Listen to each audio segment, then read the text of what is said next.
The agenda today is to first understand the participatory governance model that Sahamati manages, and how we see participatory governance within the accounting aggregator ecosystem.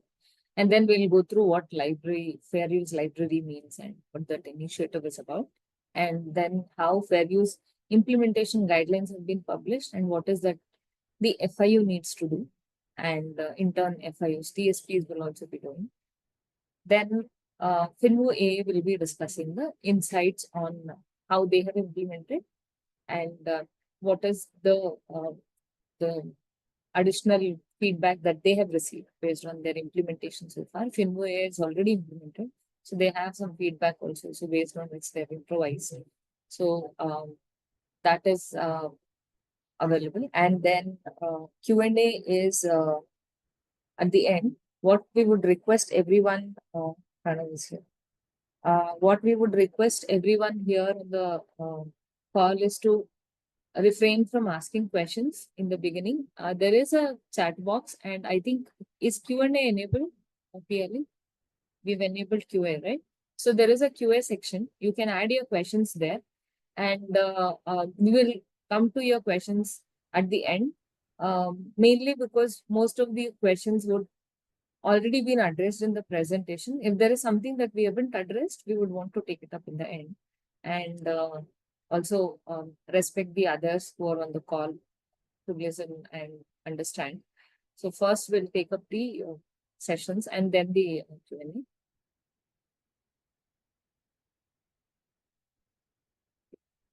Yeah. So basics about the account aggregator ecosystem itself. Majority of you are from the ecosystem, so you understand that this is part of the India stack. This is about the data empowerment, the data layer that you see in from bottom, second from the bottom one, which is for to enable sharing of data in a secure way and at the will of the customer, right? He should be able to, why we call it empowerment is to give him the power of his own data to use it in any which way that he wants to improve his life, or he wants to improve his own financial condition. So in a way, it needs to enrich his life. So account aggregator is one of the APIs in the data layer. We have others also. We have the DigiLocker and other things. So UPI identity layer, payments layer, Aadhaar being the identity layer, UPI being the payments layer. Account aggregator is a data layer in the same. You are all familiar with it. Just want to add it here in case somebody is new to the ecosystem. And how does account aggregator work? It takes a consent securely from the customer based on the consent notice. The data is being pulled from the FIPs, what you see on the left side, and the same data is without any intervention by the AA. It is end-to-end encrypted without any change. The data packet is passed on to the FIU for whatever use that they may have. It can be for investment advisor. It can be to buy insurance, to get loans. It can be for any of the use cases that empowers the customer. Data providers today are banks, depositories from SEBI, and then we have data coming from RTAs who have the mutual fund data. We have insurance, pension fund, and we have taxation data, which is GSTN, and we are working on adding more and more FI types to the framework so that it becomes even more seamless for the customer to use their financial data. So far, this is how the growth has been. It's been a good journey so far, and we expect it to again grow further based on the successes that we have seen with the various use cases. And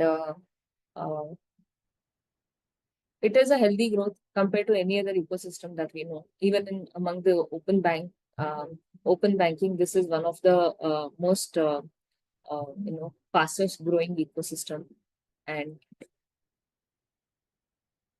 this is where we are. So when we say fast growing, this actually is the consent fulfilled numbers that we are looking at.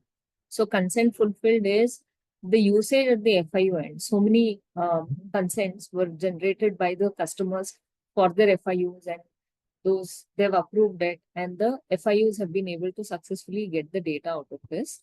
So who are these FIUs who are receiving this consent and who are getting these data? And what are the different use cases for which they're using account aggregator?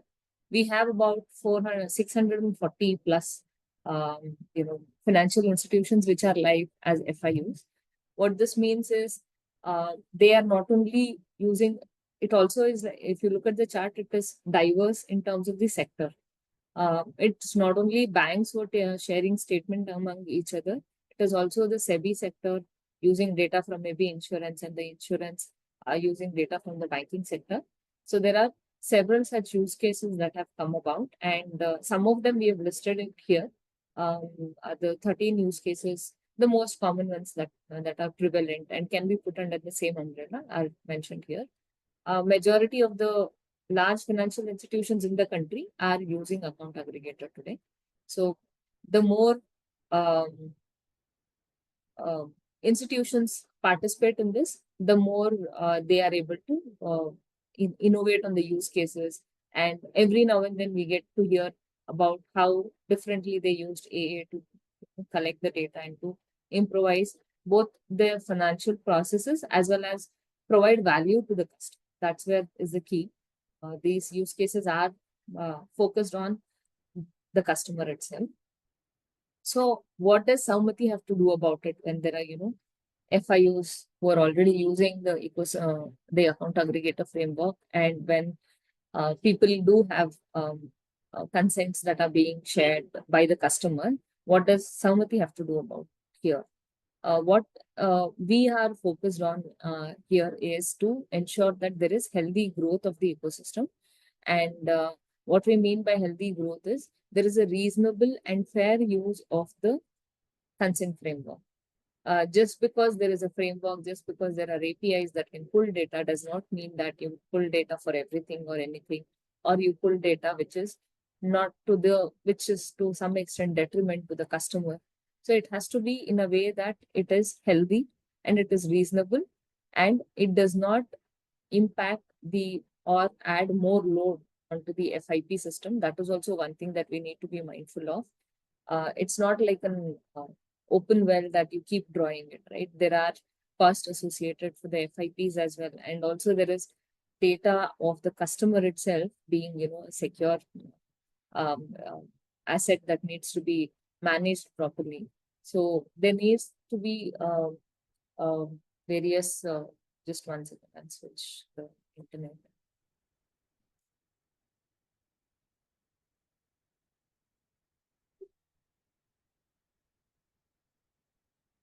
Give me a minute.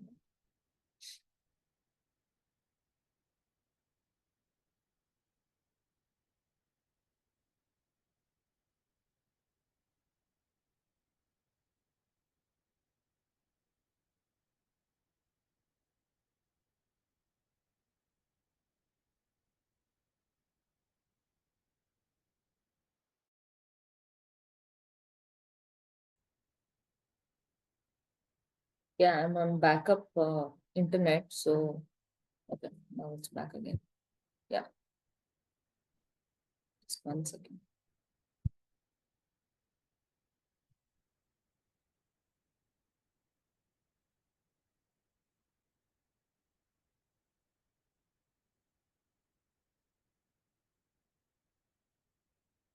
So, yeah, we were here.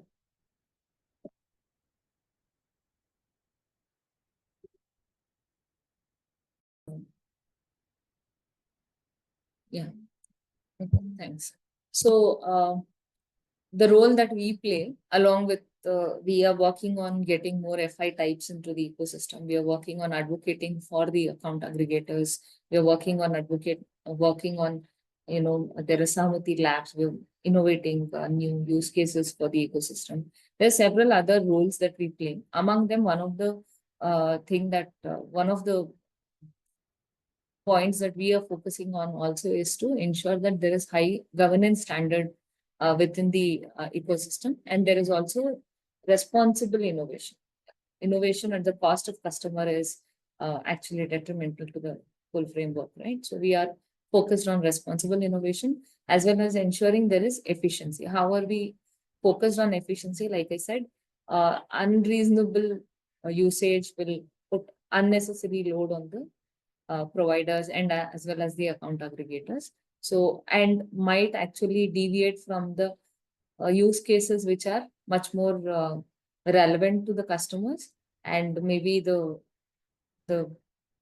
system is not available for the real time use or things like that. So there needs to be efficiency being brought in. So for that reason, fair use was thought about.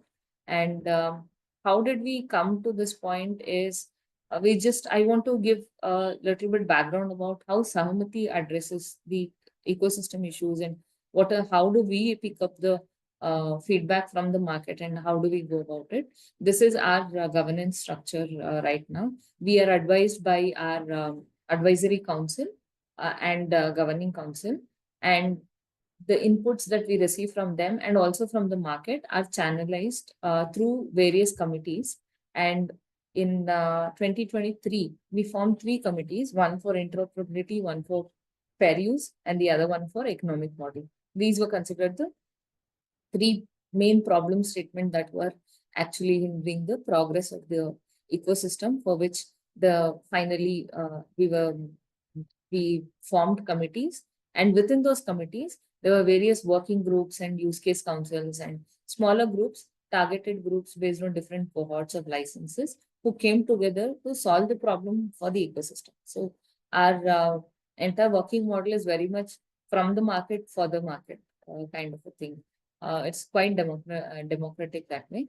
And so far we've had 6 to 8 councils, and I've written sub-councils which formed, I think, 3 other councils. So these councils are the one who have been responsible for the fair use guidelines that we are going to discuss about. Why is it relevant? It is highly relevant for you to understand that these are not coming from Sahamati. These are coming from the market itself. It's a participatory or a self-governance initiative that the FIUs have suggested we take up and help standardize it across the industry. So that is why I wanted to give a little bit background around this. So how and when the fair use implementation timeline is something that you would note that it's been more than 2 years that we've been working on this, and we've done enough socializing about the templates and everything. But a little bit background about, for those who are new to the discussion today, or maybe who have joined the ecosystem in the last couple of months. For them, while the account aggregator, the Sahamati worked on the Go Live initiative, right, back in 2020. Post that, there have been regulatory blessing in terms of adding more FI types. We've had growth from 2020 to 2023, the focus was highly on promoting account aggregator and growing the account aggregator ecosystem and expanding the use cases and things like that. But in 2023, as the industry started to scale up, there was a focus shift in actually the quality of service and governance. On the FIP side, we started working on SLAs. We started working on reporting the SLAs. You might have also been aware we started having support application for providing support to those who have had business failures in the consent architecture. So those were on the FIP side. On the FIU side, there was a lot more focus on the governance. PFRDA was the first one to restrict the use case, and they announced that only one type of license can become FIU. And I think even SEBI laid out who can be FIP and FIU. So there was a lot more discussion on how is this being governed. And that is where for the healthy scale up of the ecosystem, these 3 committees were formed, the 3 that I mentioned. Of the Fair Use Committee, again, the offshoot of that was we formed PFM and Lending Council based on the leading FIUs at that time who were using these use cases. And then slowly we added more insurance and cross-sectoral council based on the different use cases. And back then we had about 40 different use cases as defined by the FIUs themselves, which again were collated, and then we brought them into a broader umbrella to make them into 12 to 13 use cases, which is still evolving. I'll come to that. So initially when we started, we were focused on all these councils, which based on the use case itself. So in May last year, around the same time, we published 5 consent templates for the most commonly used. Like these 5 templates in itself covered like 80% of the use cases at that time, which was lending, uh, loan underwriting, then loan monitoring and collection use cases. Then we had the PFM and the insurance use case that were being finalized. Once that was socialized, we again finalized 3 more in August, followed by in the last quarter and not quarter, maybe from December onwards, post our Samvad, there was more councils that were formed for the corner cases, very specific to few licenses. So we formed sub-councils, we formed councils for with AA also, because AA also have the self-use consent. So we formed a council for that as well. And in April 2025, finally the guidelines were published. What I didn't cover in this slide is the background about the technical implementation discussion that was happening. While the councils and the FIUs were and the fair use committees were finalizing these templates, we were parallelly also working with the account aggregators and the FIUs to understand how can this be implemented, how to make it more real time. While these templates in itself were made available so that FIU can start adopting it, how can AAs ensure that the adoption is 100%? So that technical discussion went back and forth several times. And we actually worked on a framework as who should implement, who should check it, and what framework do we have, can we have. So for this, we had several meetings with different cohorts, with the FIUs, with the AAs and the FIPs. And finally, this is what the role that has been accepted by all the parties. So fair use guidelines implementation falls primarily on the FIUs. It is their responsibility to implement the templates, and also their implementation will be checked by the AAs and FIPs. How will AAs and FIPs check? AAs will be the first level of checker of incoming checking of all the incoming consent requests as well as FI requests. I've not mentioned FI requests, so it's both FI request and consent request are being checked. And it is also on AA that they will educate the FIUs on what needs to be implemented, and also discuss on the deviant request. Any deviant request they find, they have to ensure that it is not only blocked, but they also educate the FIUs about. And we have a monthly reporting also that AA needs to do in order to publish the adoption level to the ecosystem. While FIUs are implementers and AAs are the checkers. So we've had maker checker. FIPs, on whom the actual load on the system does impact, wanted also to be the second level of checkers.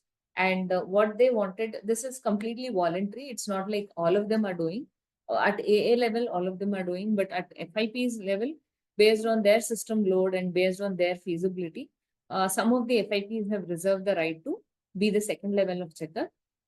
The same checks that the AAs are going to do will also be done at the FIP level. And if they find any deviation, then they will reject the request and report the same thing to the ecosystem. So this is the final outcome of how we thought of implementing the fair use itself. So now I've been talking about fair use quite a bit. So what does fair use library mean? It refers to a template that has a set of outer bounds for consent attribute. Now, you know that for a proper consent notice, you have to give all the details of the consent artifact itself. So what does it mean? You would need to give the details about what data you're picking, how long what data are you pulling, how long are you pulling that data for, and how many times will you pull within that period, what is the statement period you're going to pull the data, and what information, whether summary profile or transaction, what information is that is being pulled and for what purpose. So all of these are mentioned in the consent artifact. This forms a valid notice as per NATI and DPDP Act as well. So these are the main attributes which the FIUs have discussed among themselves, formed in the council. Then they have found out what can be the reasonable limit for each of these, the purpose limitation, the collection and storage limitation, and they've set the upper bounds. That said, upper bounds in itself are not something that every FIU has to follow. It is a maximum that the FIU will be allowed to pull. So if you're well within that, that is good enough. So all the attributes are mentioned in the template, and it's a community asset, and all the it is for known use cases is what has been done so far. And they in themselves are not purpose codes. Purpose codes are defined by Rabbit and they're published by Rabbit. There are about 5 purpose codes right now under some 3 categories, but we have much more templates and use cases that are live. And they are not, I'll iterate maybe this point in several times in the meeting. Our templates are not an indication of the use case that any license should do. It is up to them what use case they want to follow. Based on whichever use case they want to follow, what is a template that they need to refer to is what you will see in the templates. And it is definitely not legal advice. I think this is, again, I've iterated a couple of times in the presentation. We are not providing legal advice. We are only saying what is a reasonable data usage for a specific use case. That is what the template means. So what does the template component include? I've also added a couple of guidelines in this itself so that it is easy for the FIUs to envisage what is that the template is trying to do. Use case category is defined by the use case council itself, and it's an internal value that we need for managing our library, but it describes the exact activity for which the template, the data is being accessed, and this template refers to. Okay? And then FIUs must ensure there is charter alignment. What we mean is, not every, just because there is a template doesn't mean that all FIUs can use the template. Only those who are allowed as per their regulatory charter are able to use that template. So for example, an insurance company won't be into lending, right? Just one second.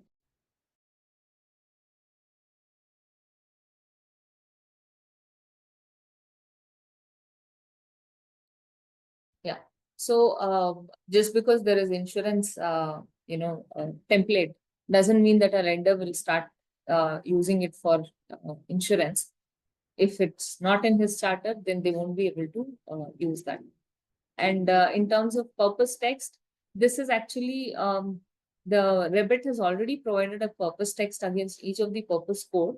But apart from that, in order to expand the text and make it easily, readily understandable for the customer, the council itself have defined the purpose very clearly in each of the templates that more or less defines the scope of the template itself.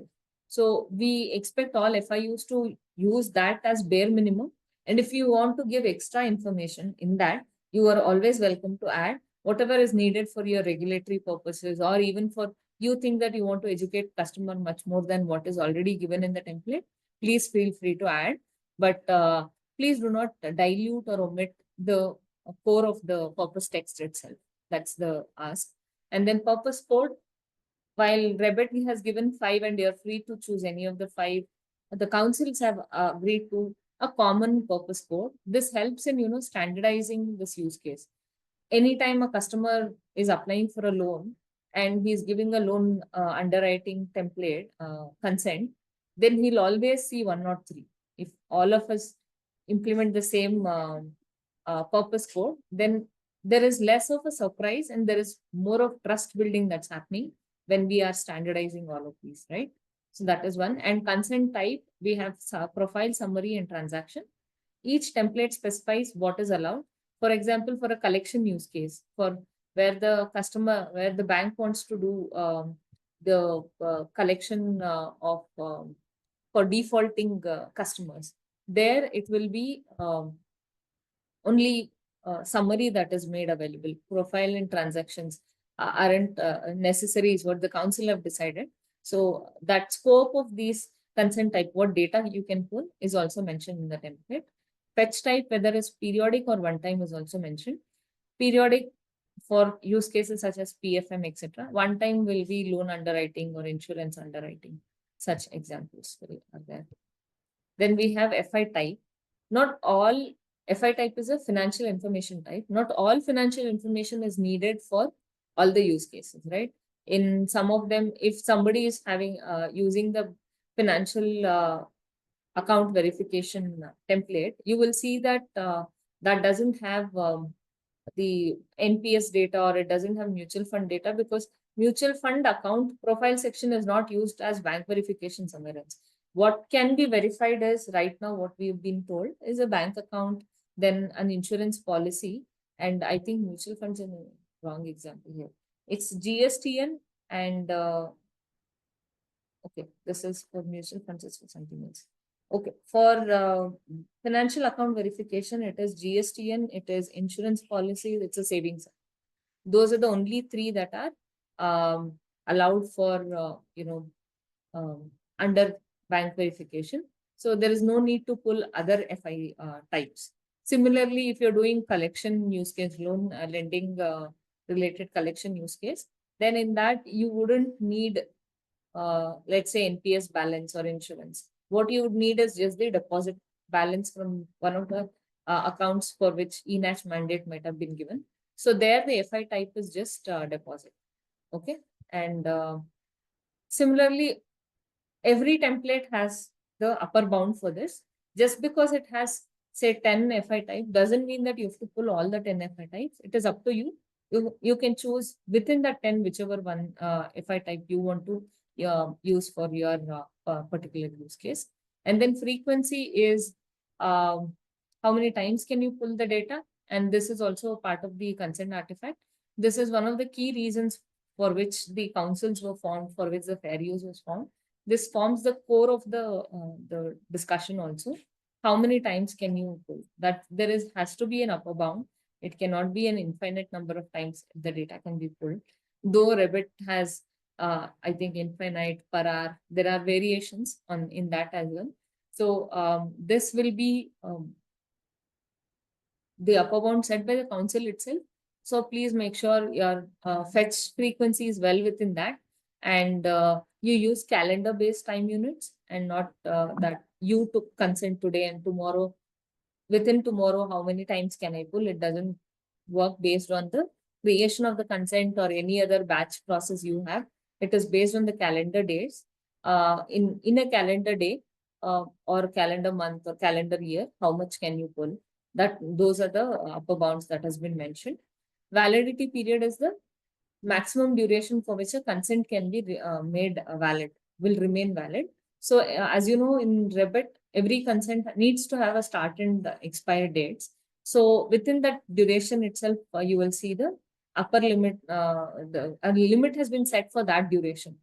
We initially, when the council was not formed and things like that, there were consents which were 74 years, because some engineer somewhere thought it doesn't harm anybody just to have a good larger upper bound and see things work, and that it remained like that. And later on, after a couple of consents that moved were generated, the FIP flagged, and then the A looked at it, and then they understood that okay, this consent actually has breached the reasonable thing, and it was later modified inadvertently. No malicious intent. It was pure error at the back end.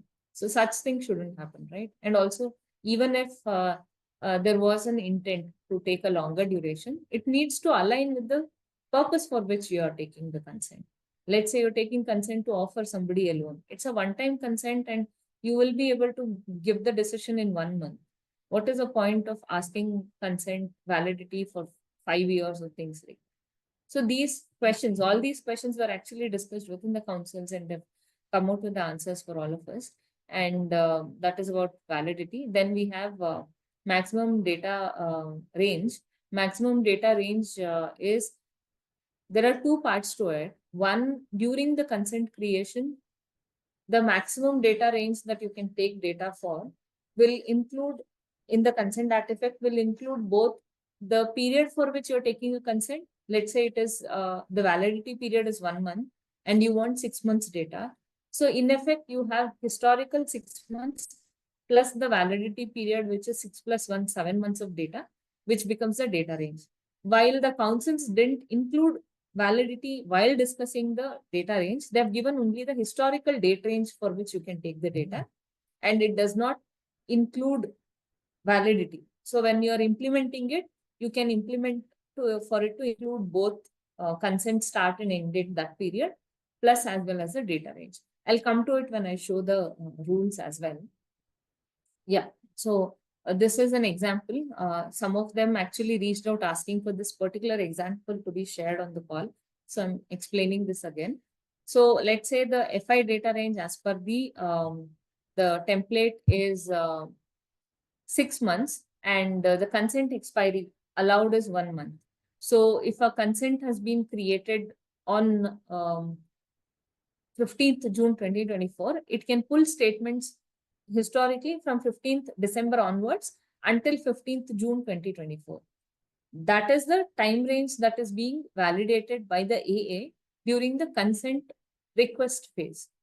Once a consent request is approved and it becomes a consent artifact, now when the FIU is pulling the data, in the FI request, what is allowed is only the last 6 months. It doesn't allow you to pull the data for 7 months, though you have the that in the statement. It is only the 6 months that you can pull the information about, which is what we've shown. 7 December to 7th June is what you can. No. I think there is a 4 missing instead of June 25. It is June 24. The 6 months period is what you can get the data for. This is a sample of a fair use template library. All our templates are published on the website, and it has also been made available on the GitHub also, I think. So these are the attributes that are agreed by the council, and this is how each template looks. So if you see, this is a purpose text on the top that has been agreed by the council, and to process borrower's loan, credit card, credit line application, you can choose any one of them. And some of them even have made customization to this, saying that to process borrower's auto loan, to process borrower's home loan. So that's extra information, as long as you're not diluting the purpose and providing enough education to the customer for him to understand the purpose for which the consent is being taken. It is fine with us. And we have purpose code as 103 for this is a lending use case, right? So 103, and the purpose code category as per Rebit is financial reporting. All the FI types are available. I think we made a mistake here. The NPS was not available in this NPS. No, we have updated it as available. So this includes all the FI types that are available right now. And consent types is profile summary transaction. All the three are required to make informed underwriting decision. So the council agreed that all three types must be made available. Then the fetch type was mentioned to be one time. In case there is a failure to get the data, or if there is lag in the decision making and you want to take the data again, or there are two-step process in some of the home loans and other things, there could be a non-straightforward process. In that case, the council has recommended that you take the template, you take a consent again. So they've ensured that it was only one time and it's not misunderstood to be a periodic consent of itself. The maximum, so since fetch type is one time, the frequency is not applicable, it is just one. And maximum FI date range is 14 months, because for underwriting, some wanted complete 12 to 13 months data to look at the history.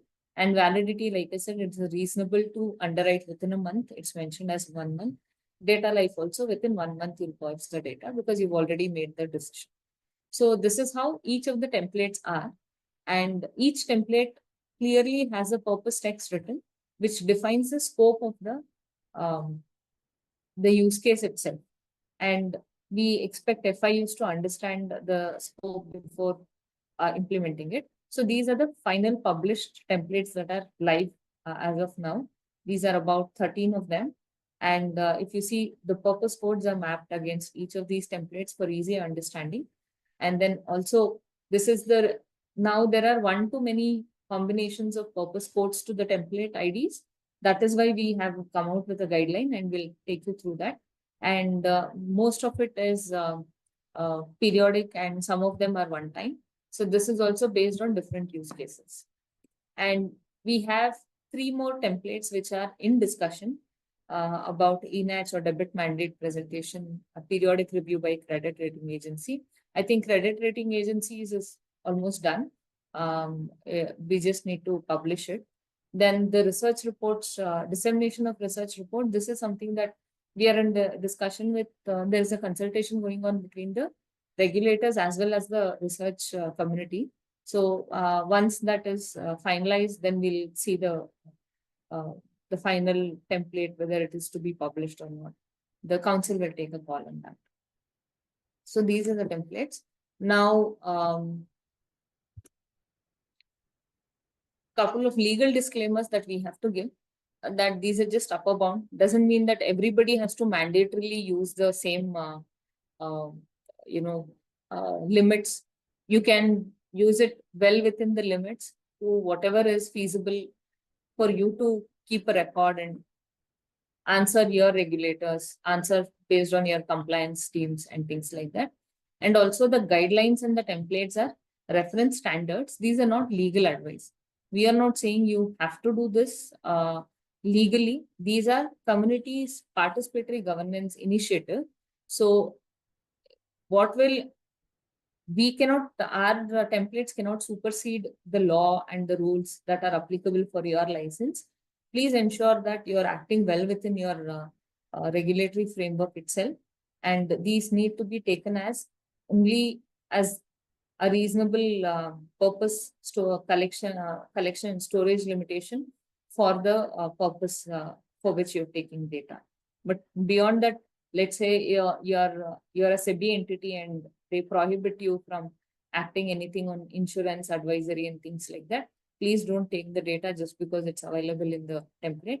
We would have had a broader discussion and we would have included use cases for multiple licenses within that to accommodate multiple licenses within that template. So if it doesn't apply to your license, please don't pull those data. And then this library is not static. It is dynamic.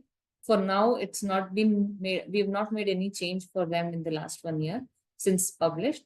But once this is in use, every 3 months we will evaluate and we'll start making meaningful changes, because the use cases evolve, the customers are evolving, and we can't be rigid about these templates. So there will be regulatory developments also.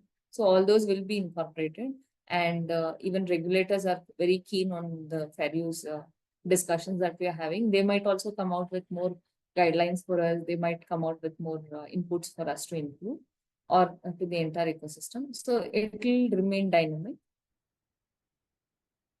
And yeah, that's about what the templates are about. So how do you implement it? We have 3 components.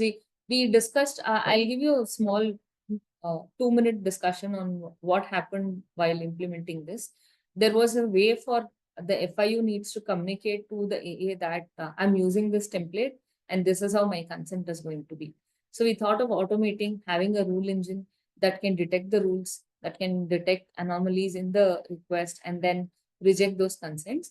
And for that, it could have been done in the header, or it could have been passed as part of the request payload itself, where indication is given on the template that is being used. And for all that, it required a change either to the APIs or change at the end, FIU end, and change at several levels. So there was a lot of back and forth within the ecosystem. And then finally, it was agreed that the AA will take the responsibility of implementing it at their end, and FIPs will leave it to the FIPs if they want to do. So this is a final guideline that we have come up as a reference framework of how to start implementing it. Like you might have seen that Finvu is already implemented, SAFE, and a couple more AAs have already implemented. We looked at how they have implemented, and the same has been absorbed into the guideline. So basically, there are 3 components to the guideline. One is a fair use policy, which is our library. library is defining what the parameters are supposed to be. And it is applicable for FIUs to configure their consent request and FI request based on the policies. And then the validation or the check will be done by AAs and FIPs, right? So we have given a reference logic for checking the adherence. This is again reference. If any of the AAs want to improve it or tighten it, or if they want to better it for the FIUs, they are most welcome to do it. This is one reference fair use rules that are available. And validation process based on the rules that has been published, we've also given how to validate it. So the validation process of how to detect and reject the deviations and what error code should be, like that was standardized with the AA cohort. They want to keep it at 412, which is a precondition failed error code. So that is what they have done.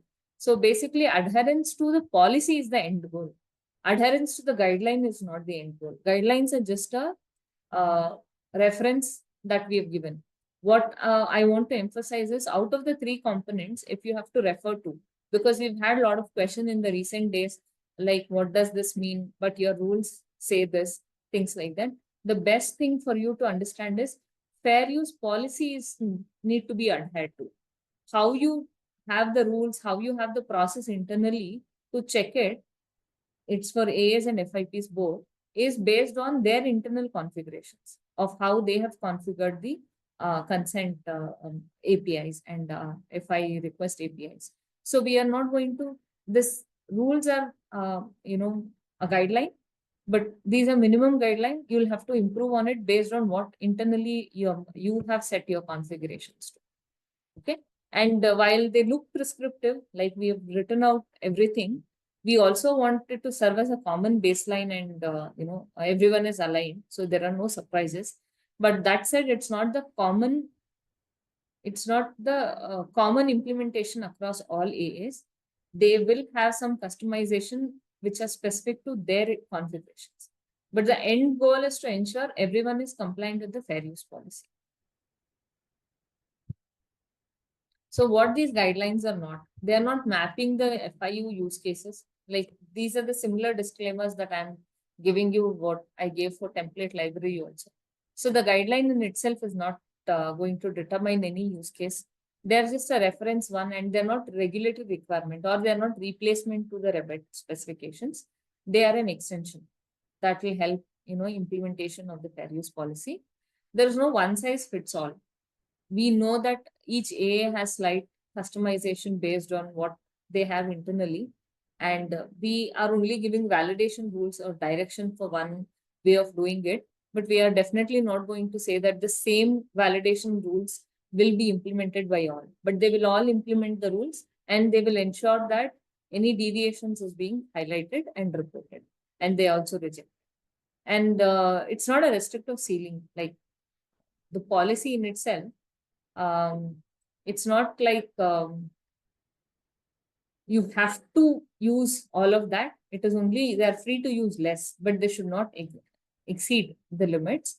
And then it's not fixed and final, similar to the policy that I shared previously. These will be evolving, and as and when it evolves, we will reach out to you. Like we are all sitting across the table and discussing this. We will reach out to you and we will inform you in advance so that you are able to make relevant changes at your end. Yeah. So now what does the FIU supposed to do? So we've been discussing library, and most of you know, and I've told guidelines will be implemented by validation rules will be implemented. So what is FIU supposed to do? FIU is supposed to understand their business, consult their legal team about the regulatory charter, and then arrive at the use case. Refer to our fair use template library. There are 13 available. There are a couple more in the pipeline. Select the template that suits you the most. And the template defines a maximum permissible value. You fix based on, you design your consent and FI request within that limits, and you communicate that to your AA. AAs keep a record of all the database of all the consent template IDs along with the FIU IDs in order for them to do this validation, right? They will do it. Any misalignment, they will send an HTTP 412 error, and we request all FIUs to make corrections in case they find that rejection, that error code at their end. So basically, we are asking you to align your use cases and the consent attribute to these templates that are already available. And in case they're not available, what if there is no template available? What can you do? You can still proceed by proposing a new template. AAs will treat it as exceptions, but they will keep a record of this as which FIU is not following the template and what is that use case. And that use case has to be submitted as a proposal to Sahamati. We'll give you that link for the form later. Once you fill the proposal, Sahamati will convert it into a draft template, and it is our responsibility to take it to the relevant council for their review and then get it added to the fair use library so that you are well within the fair use framework. So this takes a couple of months, but like the credit rating agency, which is already live and they're using it, but the template is to be published this month. Like that, we allow for innovative use cases. We are not, this framework is not rigid to stop any innovation. We want more innovative use cases to come about. We want it to be more formalized within the fair use framework and being accepted across the ecosystem. And then what happens if there is a deviation? It will be rejected. As will reject the consent if it is deviation. If it is FI request is deviant, they will reject it. And even if by some means AS pass, then if FIPs may reject it. It is better to get aligned with the AS itself before it reaches the FIP. Not all FIPs are doing it. They may. Couple of FIPs have started working on this, and all deviations are logged and reported. And if there is a continuous deviation that we notice, then we are going to take stricter action. Right now, we don't know what the action is because that is again coming from the committees itself. Sahamati does not define these. The councils and the committees are deliberating on what action needs to be taken for a continued deviation. So that is something we'll communicate in the next couple of weeks. That's under discussion. So this is what we wanted you to understand. Now I'll hand it over to Vishwa and Fiona to discuss on how they have implemented. And we'll come back to the questions at the end. I can see some questions in chat, but I'll come back to it once Vishwa is done with her presentation. Thanks, Geeta. So hi everyone, I'm Vishwa. I'm from the product team at Finvu, and I also have Fiona joining me. She's from the tech team of Finvu. I'll just share my screen. Geeta, let me know if it's visible. Yeah, Fiona. Yeah, Vishwa, it's visible. Okay. Thank you so much. Okay, so Finvu was one of the first A's in the ecosystem to implement this fair use guidelines and fair use policies. And we launched our trademark product known as ConsentGuard. And as the name suggests, ConsentGuard acts as a guardrail against all the incoming consent and the data request. ConsentGuard validates against the fair use templates parameters and the values. And if any consent request or data request is not adhering, those requests are rejected. So I'll just showcase a sequence diagram to explain this a bit further. So let's say this is the FIU domain, FIU server, and FIU server will raise a consent request. As the consent request reaches the AA server, ConsentGuard will check the parameters. So for a purpose code, as Geeta had already displayed, there are multiple templates. And for a particular template and a use case, there are a set of outer bound values that are defined for the parameters.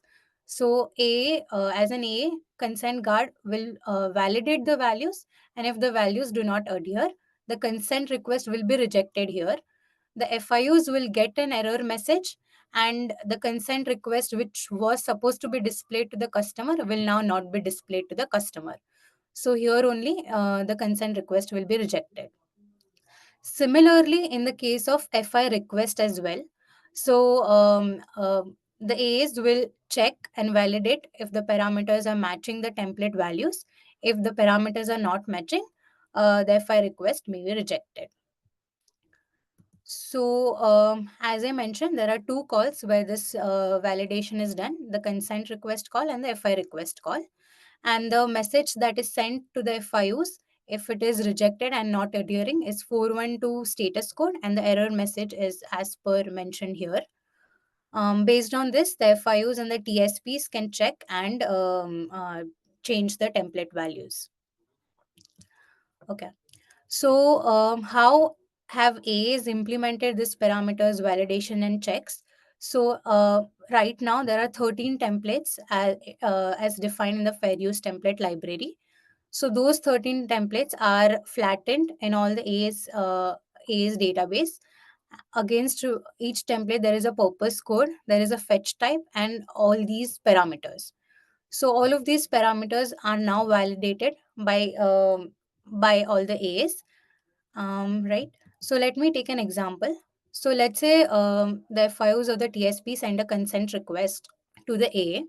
So as you can see, the purpose code here is 104 and the data life value is 10 per month, right? 10 times a month. 10 months. The data life value is 10 month. So if you can see for 104 purpose code, for the standard template, the data life value that is defined is 1 month. And hence this consent request does not adhere to the template. Hence we send a response message saying that it's an invalid request, and the error message says that the unit month must be less than or equal to 1. So similarly, let's say if there is a data request that is coming in. So for the consent request, right, we validate against all these parameters because all of these parameters are mentioned in the consent request payload. But for a data request, only the data FI data range is being validated because none other parameters are mentioned here in the data request payload. So we just validate the data range. So for example, this is a data request, FI request that is coming to Finvu. The purpose code is 104 again. And for 104 purpose code, the data range is 6 months, right? And if you can see here, the data range is from 2024 January to 2025 January. So this does not adhere to the fair use template, and hence we reject this data request with this message saying that allowed range is only 184, which is 6 months, right? So this is how we have implemented the fair use guidelines. Here a point to note is like how do we handle new use cases and new exceptions, right? And exceptions. So for example, if you can see for 104 purpose code, there are 5 templates that have been defined in that fair use template library. However, in the request that we are receiving, right, the template ID is not mentioned. So how do we as an A check ki, okay, this is the consent request that is coming in, which template value should we validate? So for that, for any request that is coming in for a particular purpose code, we check against the standard template that has been defined by Sahamati. So as an FIU, if you're not following the standard template, if your use case is something different, then I would request you to let the AAs know, let your respective AAs know, so that they can mark an exception and validate the consent request and FI request against those template, right? And similarly, if any FIU has a new use case, as Geeta already mentioned, all the new use cases are welcome in the AA ecosystem, and they can initiate the discussion with Samati and propose a new template. So, yeah, that is it from my end. If there are any doubts or any technical implementation doubts, we are available, and this is my email ID and mobile number if anyone wants to reach out. So, yeah, thank you. Thanks, Vishwa. I think I'll share screen to show the rules. Maybe that will help, or the template library where different um, values are available. Just Okay. share screen for that.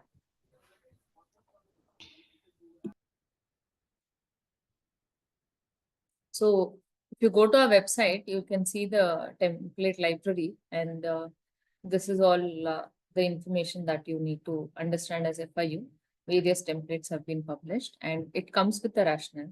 So if there is a rationale that doesn't agree with you, and then you want it to be expanded, some scope needs to be changed, then we can discuss on this. You can send us an email to fairuse@.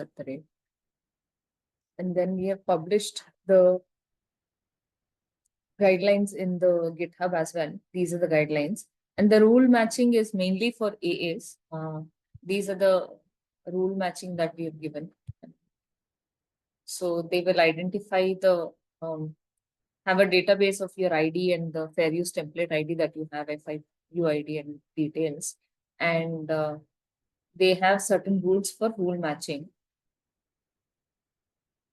Yeah, all the details are given here. And like I said, the AAs will start reporting the deviations and they'll publish it for the ecosystem.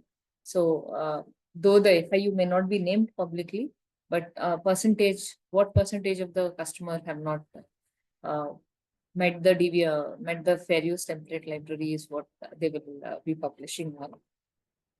Just show you the rules that we were speaking about. So these are the rules against each of that. This is how the rules will look. And this is also published in the GitHub itself. And this is what the AAs will, this is just one reference of how the AAs will write the rule in the backend and test your consents. But it should not be assumed to be the default rule for everybody. As in a certain AA might have additional rules being set apart from this to be more stringent and things like that. This is like the baseline that we have published. And what other information would you need? Yeah, everything is in GitHub. Whatever information that you would need, they'll be in GitHub. Anything else? I think some of them wrote an email yesterday saying we are not able to access the link from the official website and from their office because of firewall restriction. So we'll publish this in a booklet format. We'll circulate it post the session. We'll include this as well as the presentation material that I shared in the beginning, and maybe a copy of this. This is but only for AAs. We'll see. For FIUs, we have other fair use policy, right? This is what needs to be circulated. So we'll circulate both the guideline, the booklet of all the templates, and the presentation today. And now there were question on how there was a question. I think we can unmute whoever had that question and they can speak. Who had the question?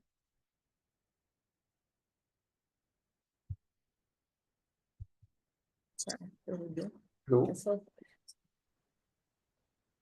Hello. yeah, Hi. yeah.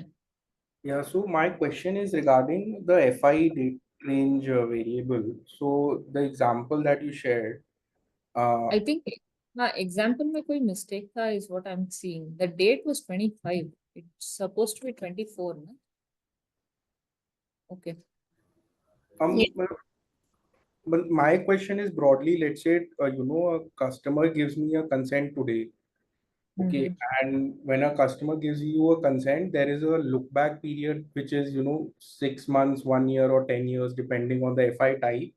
An And then, example in that case, Arpit, let's for the benefit of everybody here trying to understand. So we have, let's say, PFM or wealth management use case, right? So we have there is a range 13 months, right? And then the validity period is 1 year. So you're taking consent today. So consent start date. Consent start date is what? let's 16th May 2025. Correct. Yeah. So And expiry will be 1 year from this. Correct. Yes. We'll just say plus 365 because there's no leap year. Okay. And then what is the history that you can take? Historical data, date range. FI date range, a data range is maximum 13 months. We'll just stick to the banking ones for now. If it is Yes. 13, this is how much this minus as of today, minus we have 13 months is 365 plus how many? 365 5 plus another 30 days. Yeah. We are in. So this minus of this, right? Yeah. So this is so your consent will show, your consent request will be what is allowed as per your consent request is, this is going to be the date range, beginning of the date range, and this is going to be the end of the date range. Okay. That is how FIPs and AAs will validate whether it is well within that. And then when you, now the consent gets approved, and once it is approved, then you have the FI request coming in. And in FI request, you're allowed only 395, 13 months, assuming. So if I'm, say, at the end of 31st May is when I'm trying to get the data from. No, So no, I understand how you how what your explanation is. Mine is more of a question in terms of an edge case that I have seen. So let's say in this example, the user gave the consent on 16th May. Okay, now yeah, due to some issues, I was not able to pull, let's say, data for a week or 4 5 days. The okay, first pull I'm doing of this user is on 23rd May 2025. correct. So in that case, if the will I be able to fetch data from 16th April 2024? So that 1 week that There is, it won't be possible. No? It will be within this range only. It's automated now. Just because you have a consent duration, I understood. Your request has a larger duration. So can I consume all the data within that duration? But there is, the council has also discussed on what has to be the valid date range, no, within one pull. So So that is I can split that pool into two pools so that none of the pool exceeds 13 months. But my question is from a user's perspective that I have given, because this is already a challenge that we are facing. See, I have given a consent to you today, and you can fetch Hmm. my data up to 13 months back. Let's say for Hmm. whatever issues you were not able to pull for that 1 week that I will miss out, how does that sort of come in, and now I can never get data for that period because now that. That's a quality of service promise from the FIU, right? When the customer has given the, there is a valid consent, there is, even the template is not restricting. None of this is being restricted by the template. You had every But option for FIPs often go the data. down. No? If I may be able to take a consent, but I'm not able to pull the data for a week, Yeah, then what? that's exactly where FIUs should ensure that they're operationally ready, right?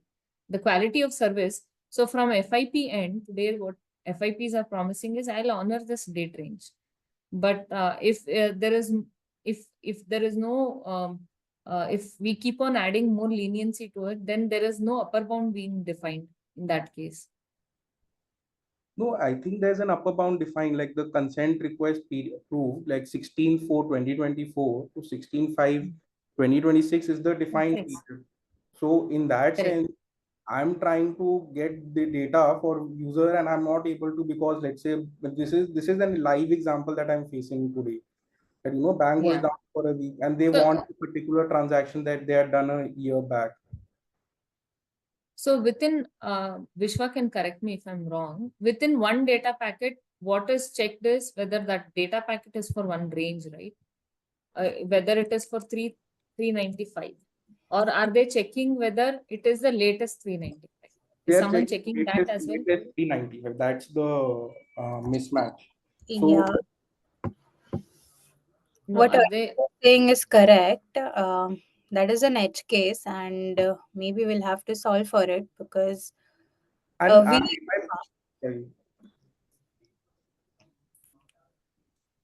That's also the problem that we had faced when the depositories were giving 2 years of data, and your date range is quite large. Then they were asking whether it is to be the first 2 years or the last 2 years. So there's no guideline for it, is what they had mentioned. So similar to that is what Arpit is saying. And Like we why don't have, it needs to be the latest 395 and not something earlier, as long as in the data packet it is 395 at the end of the day. correct. He's not going to ask for more, but as long as I'm giving that, are you restricting? We don't have a guideline per se for this in the rule, Arpit. If somebody is implemented, it is they have implemented it on their own. Now we'll have to analyze what percentage, like she said, it might be an edge case or so. So we'll have to analyze and see what can be done about it. But I got your question. I think It's I an got edge case, completely not laid a out. major issue, but just wanted to flag because I've seen 1, 2 users have this issue and they've reported. Yeah. So what happens if it is not the latest? I don't, Pranav, did we ever come across this question before? Not really. Or We can think through this and see if how we can accommodate for this. But yeah, as long as that chunk is the data chunk is the packet is only for that specific period. Like it is as long as it's 13 months, should it matter which 13 months it is? correct. As long as it's within the consent Within the validity range. correct. Yeah. Correct. No, we'll So we think can, through this, Arpit. I mean, this is a fair point. Even though I think everyone agrees that it's we an never edge thought case. they were rejecting it in the first place, actually. Now that you tell they're rejecting, any specific FIP rejecting, or is that A has rejected? It's A only that's adopted. We can get Reach it out clarified. offline maybe and discuss this further, Arpit, and we can figure out a way to Yeah, go sure. for No, this. no. Just yeah, like I said, this is an edge case, not a major issue. Yeah. Someone has raised a hand. Yeah. Geeta, Prasad here from HDFC. Yeah, Prasad, tell me. So we have raised a query around 104 consent duration. Okay. Do we have the clarity on that, or can we finalize the duration of the 104 consent? Yeah, that's actually mentioned, I think, in the discussion yesterday. The fair use committee, it is pending with committee now because the council could not conclude on it. And committee has the other stakeholders also. It has FIP, FIU, and AAs. We'll take it up in that. And that is this Friday, I think. We have a meeting. So we should be able to get some clarity on it. And also, Prasad, um, there has been a replacement at your end for the committee, which we had missed. We'll include your team in that. The latest whoever is from your team who is to join the committee will have. Sure. Geeta, I have one question. Means in which field of the consent request will we getting this template ID? This you have to maintain it at your end, Kamish. No, This is maintain in the sense when the request will be coming from the FIU, then this template ID has to be coming right in the request itself. Vishwa, you want to answer this? Yeah, so there is in the Rabbit API specification, there is no field to mention the template ID, right? Yeah. So it's on the A's, like how do we check? So basically, let's say if you're not using the standard template, for 104 purpose code, there are 5 templates, and out of which I think CT003 is the standard template. So if an FIU, so you're from FIU end or the TSP end? I'm from A. Acha, so what we do is, let's say if the FIU or the TSP is not using that particular template ID, then as an A, we mark an exception for that particular FIU ID and then check in our data, map the template ID that they will be using. So that's how we validate, because the FIUs cannot send the template ID in the request currently. That's not there Okay. in the specifications. Yeah. So they will not be sending according to the purpose code and the generic template ID we have to follow, right? Correct. Yeah. And if they are not following the, let's say an FIO comes to you and they are not following the standard template ID, and it's the FIO's responsibility to inform you that they are following this template ID so that you can maintain it in your databases. Okay. Yeah. Another question is that suppose there are some changes in this template ID in the future, then how do we maintain the version of the same template? Or you are going to define some rules which will be coming to us? How do we? So Kamesh, I want to address this. So you mentioned, I think your concern is that what if there is a older version of a consent template and you had already approved the consent, you had already let the consent pass through, will that impact the future, consents that are, if there is a change in the version, will it impact retrospectively? That's why you're asking for versioning, right? Yes, yes. So right now, the way the FIPs and AAs have been informed is, we will not be doing any changes retrospectively. It will always be after it has been published, the checking will start after that. It won't be for the consents that have already been created. So this is also to all the FIUs on the call. The older templates will not be verified. So there are two steps in which we are validating, right? We are validating one on the FI request and we are validating on the consent request. Now, with the current version, let's say we are at version 1 and you have let pass the consent request with 45 per month, and that has already been approved by the customer. So there is no point, there is no way in which A will reject that, because the request has now become an approved consent. But tomorrow, if it 45 per month becomes 30 per month, then once the template is published, only after that A will start testing for 30 per month. They won't test the previous consent artifact. So baseline is the checking happens to the request and not to the consent itself. And the second one is FI date range, right? FI date range is something that will be dynamic. So if our earlier version said 6 months, and on a date we say 6 months has been now expanded to 12 months, then you can increase your FI date range to 12 months later on if you want. So retrospectively, we can't make change. It will be after we have published the version. It should not ideally impact any of those which you've already passed, or any of those requests which you've approved, because we are talking about request and not the exact consent. Yeah. So once it's signed, it shouldn't matter.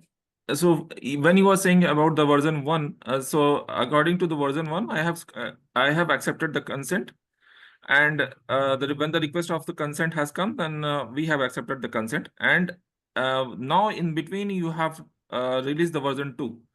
Now the FI request is coming, so I'll be validating the FI request according to the version 2, right? Correct. Yeah, that's why we'll have time for the implementation also. We'll give time for that. Okay.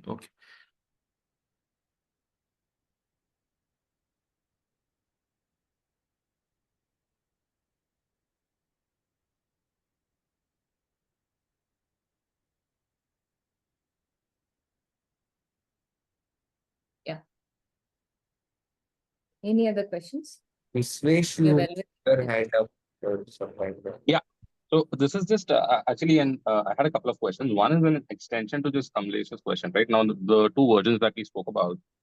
Now, let's say that we have taken a consent from the customer, a loan monitoring consent based on the tenure, 16 months, or we have taken a consent of 5 years. So even if there's a version upgrade where it says that, okay, instead of 45 times a month, now you only take it, 30 times a month. Obviously, for a loan monitoring, I know, let's say, come down from 30 to 5, right? So now, does that mean that after 3 years, when I'm fetching the data, even then that will not be in contravention to the fair use policy, correct? That is only the new consent that I'm taking that has to be set to a duration of, a frequency of 5 times a month. Yeah. Is that correct? Yeah, that we are actually in deliberation, Vishwesh. The point actually that we need to work on, which is especially on consent validity, it is being under discussion.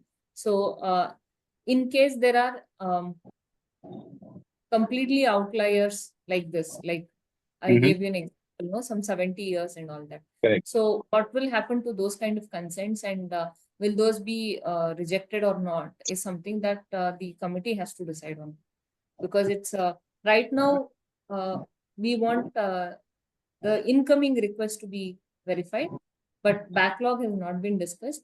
But there are some dialogues between even within the community as well as with regulators as to how to handle those cases, because they're definitely a concern also for the ecosystem. Somebody having 30 years of consent you and I, both of us who are talking here, may not be alive by then. So we need to Right. figure out Right. till that. So we are in we'll come back with the details. Yeah. Like, while I'm truly hoping that's not the case, but yeah. So if it is, no, what I meant is 30 years, 50 years, consent of 2074. No, fair, Now, fair. either of us will not be there by 7. Fair. Yeah. So the follow-up for that was like, now within, we can take two 104 consents, correct? Like one with a template of CT One for, 003 yeah, and one with 035. yeah, correct. Yeah. Okay. You can take And one for yeah, please. lending. So it's for monitoring and collections. Collections is only post default. And also we encourage, Correct. there is another discussion that we are going to have with the fair use on the, for UI UX and the reasonable usage of data and everything. Webinar is coming up on that as well in coming weeks. What we also are requesting FIUs is, you have a consent doesn't mean that you need to use it or you need to keep it active. If the customer has moved on, if the loan is repaid, if things have completed, then it's in your best interest to just revoke those consents and move on than holding on to them. So these are security guidelines that needs to be put in place. We're working on it. Soon we'll come out with more details on that. Okay. And my last question is regarding the wording of the frequency itself, right? Will there be any difference between once per day and 30 times per month? Yeah, we discussed it a little bit with the AAs as well. It will be 1 per day is not equal to 30 Correct. per month because they are validating verbatim, they're validating the unit in that case. So it is recommended that you stick to the template units. All right. Thank you. Geeta, yeah. Hi, Geeta. Almira here from HDFC Securities. Yes, Almira. Yeah. So, Geeta, some of the financial data providers, they are not on the same page for the consent. Okay. Like, for example, here in case of depositories, there is a different stance taken for joint demat holders by NSDL and CDSL. So, Yeah. that is So, posing a lot of problem for us because the employees who are yeah. having So the joint those demat accounts, yeah. yes. So those discussions are already in progress with I don't know if Ruchi is here. So I'll give you an update after this meeting. It's related to the FIP's performance. So I'm Yes. sticking to fair use here, and I'll call you after this meeting. I'll give you an Okay. update. Thank you, Geeta. Thanks. Sure. Listening to the session. Hi, Ruchi. Yes, hello. You're audible. I am right. I am audible, right? Yeah. Do we have any further questions? Because I just needed 2 minutes of the time of the 70 people who are on this call right Abhi now. Surinder hai. Surinder is calling Okay. from Finance. So Oh, let's talk please, to him. please. Yes, let's hear it. Just one doubt. You mentioned few FIPs also have been implementing the fair use, but also you mentioned FIUs are not sending the consent template explicitly, rather than AIs are storing it manually. So how FIPs get to know what is the purpose code? So what they have is a very loose guidelines, rules.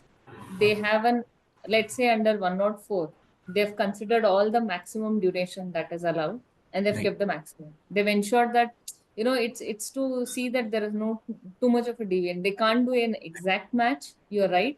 For that, we'll have to wait for the other option of passing the template ID in the request Right. somewhere.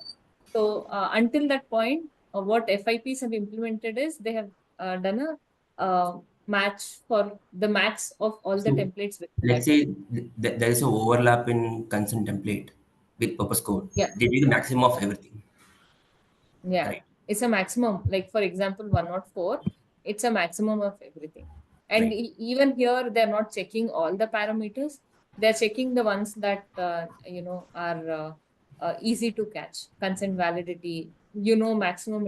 None of the templates have more than 1 year apart from loan.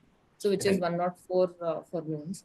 So those are the ones they have looked at. 105 is easy to map. 102, 101 are pretty much straightforward. All these three are straightforward in terms of upper bound because they have very similar attributes and quite smaller margin incremental stuff.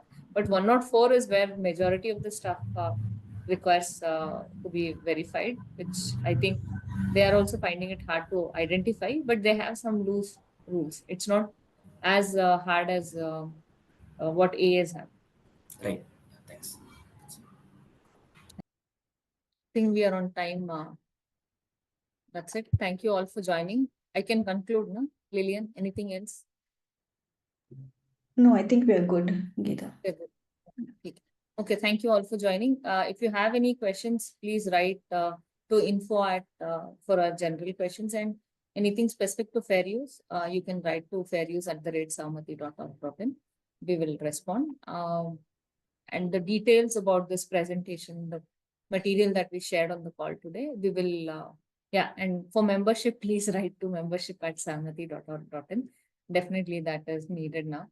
And all the material about the presentation will be shared via email, and also it might be published in the website directly, if not on the email, and the video will be on YouTube as which you mentioned. That's it. Thank you all. And it will be effective 1st June. So please implement it at your end.